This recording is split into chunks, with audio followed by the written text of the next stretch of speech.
L'intro de Un autre monde. Alors, il y a 3 empreintes, comme ça, il fait...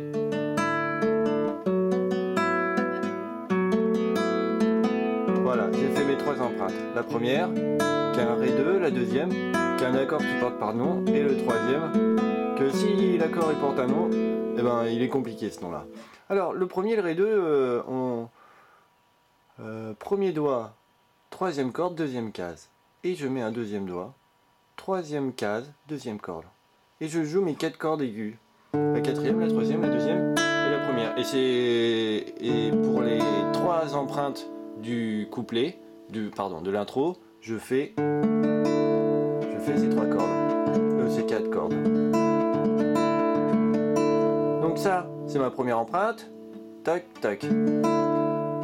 Je pose ma deuxième empreinte, c'est troisième doigt, quatrième corde, quatrième case. Et le quatrième doigt juste en dessous, troisième corde, quatrième case aussi. Donc hop, les deux, quatrième case. Et je joue les 4 cordes aiguës. Et puis arrêtez de me poser les questions, pourquoi la quatrième corde, la troisième corde et la deuxième corde, ça fait le même son. Et pourquoi parce que c'est comme ça. Et pourquoi on le joue comme ça, voilà. Donc ça c'est ma deuxième empreinte. Troisième doigt sur le quatrième case, quatrième corde. Et quatrième doigt sur la troisième corde, quatrième case. Donc je peux enchaîner ma première empreinte et ma deuxième empreinte. Qui s'enchaîne avec la troisième. La troisième, regardez, ce doigt là, le troisième il va pas bouger. Et je vais mettre mon premier doigt là. Hop, j'étais là et je vais là. Donc je soulève mon quatrième doigt et je pose mon premier doigt ici.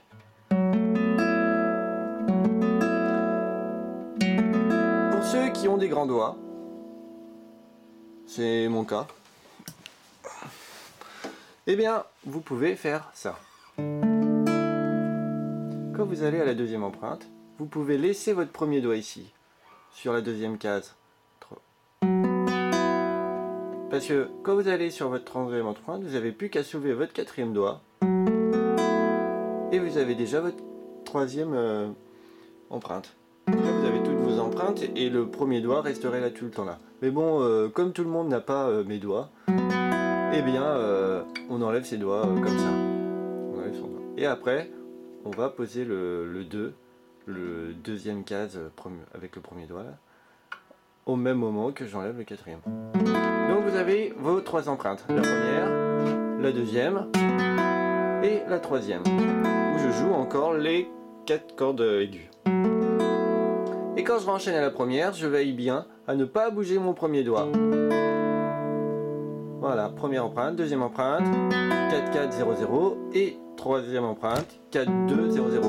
Quand j'énumère les cases, je pars du bas, hein. Enfin du haut, enfin des graves. Donc, 0, 2, 3, 0, 4, 4, 0, 0, 4, 2, 0, 0. Voilà, maintenant il n'y a plus qu'à voir la main gauche, la main droite. Voilà, vu de ce côté-là, vous connaissez par cœur vos 4 empreintes, vos 3 empreintes de l'intro. 0, 2, 3, 0, 4, 4, 0, 0 et 4, 2, 0, 0.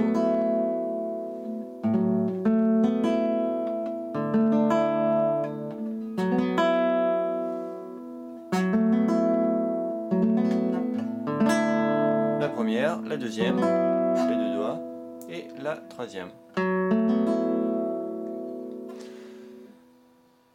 Pour chacun de ces 3 accords, la rythmique est la même. Donc je vais faire un arpège. C'est quoi un arpège? C'est ça, c'est quand je bats.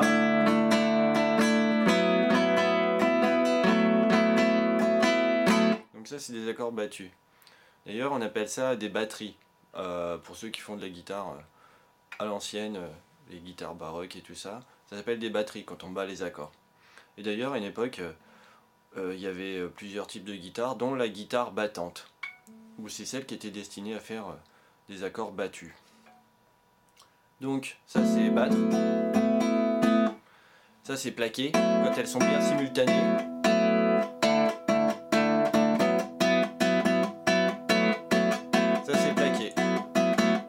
Ça c'est égrené, ce que j'appelle.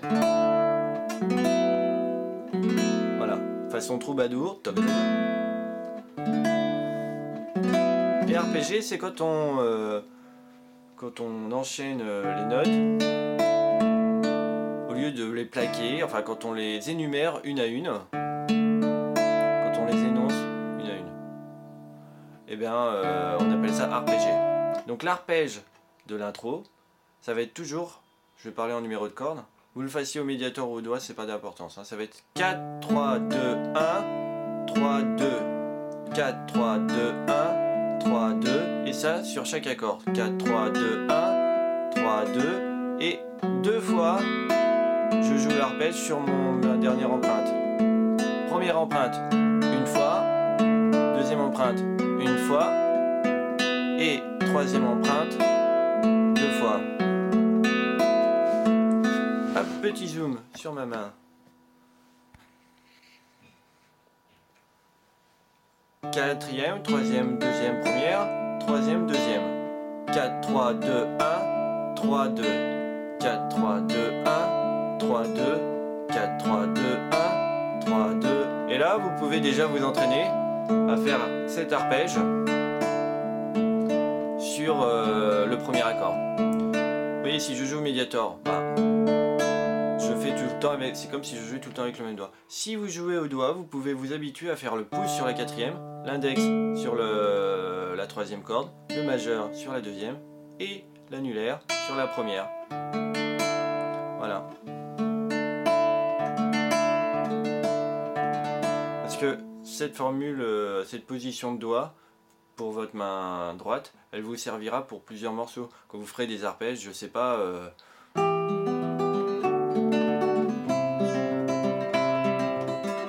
Je fais des arpèges, et bien à chaque fois mon index il est là, mon majeur il est là, et mon annulaire il est là. Index sur la troisième, majeur sur la deuxième, et annulaire sur la troisième. Ça veut pas dire que c'est une règle, parce qu'après moi j'ai vu des élèves qui avaient eu des profs qui leur avaient dit que c'était une règle, et donc chaque fois qu'ils jouaient sur la troisième corde, ils devaient impérativement jouer avec l'index. Chaque fois qu'ils jouaient sur la deuxième, ils devaient impérativement jouer avec le majeur. Et à chaque fois qu'il jouait sur la première corde, il devait impérativement jouer avec l'annulaire. En tout cas, c'est pas vrai. Donc il n'y a pas de règle. Vous pourrez même faire ça. Et ben ça marche, hein. Soyons pas tatillons. Mais c'est quand même bien de s'habituer à faire pouce, index, majeur, annulaire, annulaire, index, majeur, annulaire sur première, deuxième, troisième corde.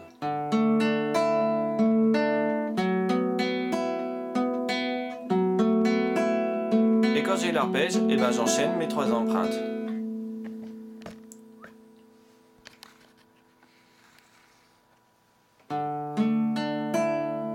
Deuxième empreinte, 4 et 4. 4 et 2.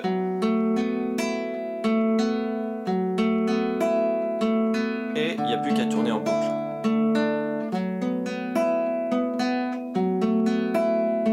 Et là j'ai toute mon intro.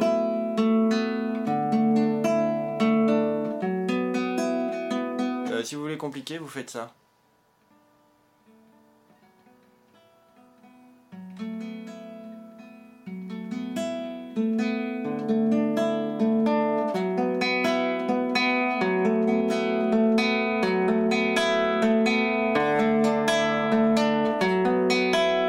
intro. Ce qu'on appelle en anglais un fade-in. C'est une rentrée progressive, hein, comme si on montait le volume, on part de rien, on fait semblant, on effleure les cordes, et hop, le son il arrive tout seul.